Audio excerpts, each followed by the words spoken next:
بسم اللہ الرحمن الرحیم۔ السلام علیکم ورحمۃ اللہ وبرکاتہ۔ بعض باتیں ہم سمجھ کر بھی نہ سمجھ بن جاتے ہیں، صرف اس لیے کہ سامنے والے کا بھرم نہ ٹوٹے، صرف اس لیے کہ رشتوں میں کوئی دراڑ نہ آئے، اور شاید یہ نہ سمجھی ہی سب سے بڑی سمجھ کی بات ہوتی ہے۔ جانتے ہو، اللہ مخلص دلوں کو نوازتا ہے، وقت تو لگتا ہے لیکن عطا کمال کرتا ہے۔ اللہ تعالیٰ سورۃ النساء میں فرماتا ہے کہ حرص ہر نفس میں رکھ دی گئی ہے، خاص طور پر خاندانی زندگی میں۔ آپ کی مثال ڈائننگ ٹیبل پر بیٹھے ہوئے انسان کی سی ہے، جس کے آگے کھانا سجا کر رکھا گیا ہے۔ آپ کے ساتھ بہت سے لوگ ہیں، ہر انسان چاہتا ہے اس کی پلیٹ میں بہترین کھانا آئے، گوشت کی بہترین بوٹی اسی کی پلیٹ میں آئے۔ یہ ہے انسان کے اندر کی حرص، لیکن جانتے ہیں یہ اصول ہے کہ نوازا اسی کو جائے گا جو اپنی خواہش پر دوسروں کی ضرورت کو ترجیح دے گا، جو دوسروں کی پلیٹ میں بہترین بوٹی رکھے گا، وہ نوازا جائے گا۔ اور یہ امتحان نفس پر بہت بھاری ہے، وہ نوازا جائے گا، اور یہ امتحان نفس پر بہت بھاری ہے، اسی لیے اس پر اجر بہت زیادہ ہے، اور یہ تب تک نہیں ہو سکتا جب تک آپ کو اللہ سے اجر کی امید نہ ہو۔ جب آپ پیدا ہوئے تھے سب نے آپ سے محبت کی تھی، جب آپ مر جائیں گے سب آپ سے محبت کا اظہار کریں گے۔ درمیانی مدت میں پیار کا نظام آپ کو خود چلانا ہے۔ اللہ کا بنایا ہوا ہر انسان بہترین ہے، کمی تو لوگوں کی سوچ اور نظروں میں ہے۔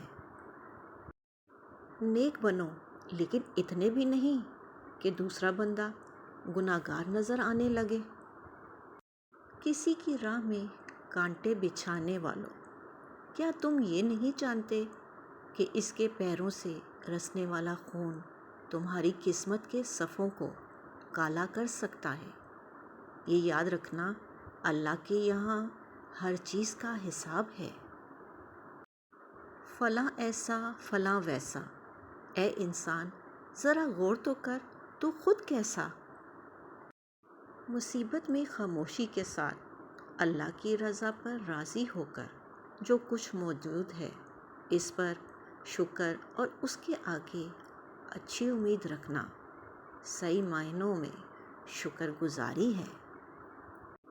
اپنے غموں اور پریشانیوں کو سینے میں دفن کر دو، اگر انہیں چہرے پر سجاؤ گے تو کمزور ہو جاؤ گے۔ بے وجہ خوش رہا کریں، وجہ اکثر بہت مہنگی پڑتی ہے۔ نرم مزاجی ایمان کی علامت ہے، فطرتی ہو تو اللہ کا کرم، اور کوشش سے حاصل ہو تو اللہ کا انعام ہے۔ دل کا سکون، صرف محبتوں کے چکر میں ہی دل اداس نہیں ہوتے۔ نمازیں چھوڑنے سے، جھوٹ بولنے سے، قرآن کو نہ پڑھنے سے، خیانت کرنے سے، یہاں تک کہ گانے سننے سے بھی دل کا سکون رخصت ہو جاتا ہے۔ ایک بے نام سی بے چینی رہتی ہے، اس بے چینی کی جڑ ہی اللہ سے دوری ہے۔ اللہ کو یاد نہ رکھنا ہے، کوشش کیا کریں کہ رب العزت کا ذکر اٹھتے بیٹھتے کریں تاکہ دل کا سکون گم نہ ہو۔ ایمان کی مضبوطی، ایمان جب انسان کے اندر اپنی جڑیں مضبوط کر لیتا ہے تو گناہ مشکل اور نیکی آسان ہو جاتی ہے، دل نرم اور آنکھیں نم رہتی ہیں۔ اے میرے رب، ہمیں ان ہدایت یافتہ لوگوں میں شامل فرما جو صراط مستقیم پر ہیں، جو توبہ کرتے ہیں اور تیرا شکر ادا کرتے ہیں۔ آمین یا رب العالمین۔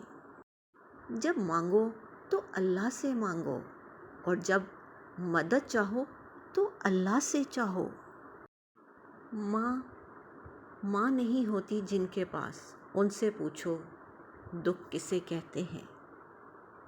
یا اللہ، جن کی مائیں زندہ ہیں انہیں صحت اور عافیت والی لمبی زندگی عطا کر۔ آمین یا رب العالمین۔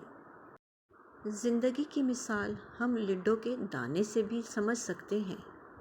امید ہمیشہ 6 کی ہوتی ہے، لیکن اگر ایک بھی آئے تو چلنا ہی پڑتا ہے۔ آپ کی شان ایسی ہو کہ آپ بادشاہ سے ملیں یا فقیر سے، بادشاہ کو یہ نہ لگے کہ آپ اس سے کم ہیں، اور فقیر کو یہ نہ لگے کہ آپ اس سے زیادہ ہیں۔ خود کو مرجھانے مت دیں، آپ نہیں تو کچھ بھی نہیں۔ یہ زندگی فضول تھوڑی ہے جو کسی واقعے کے سپرد کر دی جائے۔ آپ خوش رہیں گے تو یہ دنیا بھی آپ کے ساتھ مسکرائے گی۔ خود کو ایکٹیو اور پر اعتماد رکھیں، آپ کو آپ کی ضرورت ہے۔ زندگی کی جنگ خود لڑنا پڑتی ہے۔ لوگ صرف مبارکباد دینے یا فاتحہ خوانی کے لیے آتے ہیں۔ کھونے کے بعد ہی پتہ چلتا ہے کہ کتنا قیمتی تھا جو چلا گیا، وہ وقت ہو، انسان ہو یا کوئی رشتہ۔ ماں باپ کا پیار مفت میں صرف ماں باپ کا پیار ملتا ہے۔ اس کے بعد دنیا کے ہر رشتے کے لیے کچھ نہ کچھ چکانا پڑتا ہے۔ امام حسن بصری رحمۃ اللہ علیہ نے فرمایا، مجھے نہیں لگتا کہ اللہ تعالیٰ اس شخص کو عذاب دے گا جو استغفار کرتا ہو۔ پوچھا گیا کیوں نہیں؟ تو فرمایا یہ استغفار کی توفیق اسے کس نے دی؟ جواب ملا اللہ نے۔ تو امام صاحب نے کہا پھر اللہ تعالیٰ کیسے کسی کو استغفار کی توفیق دے کر اسے عذاب دے گا؟ اپنا اور اپنوں کا خیال رکھیں، خوش رہیں، خوشیاں بانٹیں۔ اللہ نگہبان۔